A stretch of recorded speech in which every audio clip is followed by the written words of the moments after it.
भक्ति के बंधना सी तो कहावत रथ प्रभु के सपना सपना देखो तोला जाने कहो के बोला सी तो नहीं बचे चोला आसंगी गाले वो ए मोर दीदी राम भजन गाइले बिना प्रभु भजन गाइले बिना।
और भैया लोगों से निवेदन सभी एक बार हाथ पर कर ताली बजाएंगे और कहना क्या है, गाने वो ए मोर दीदी राम भजन गाइले बिना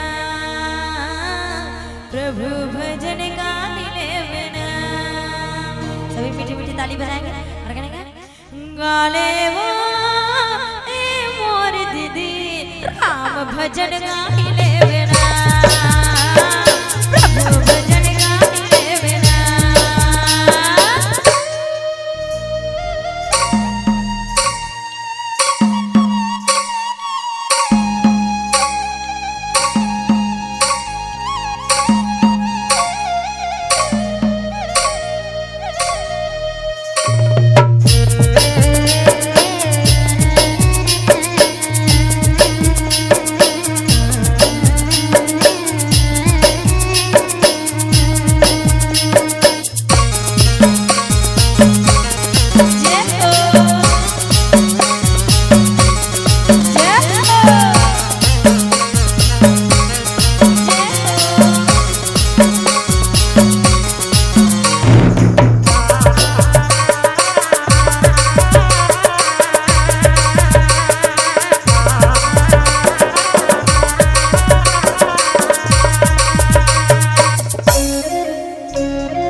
रामचंद्र की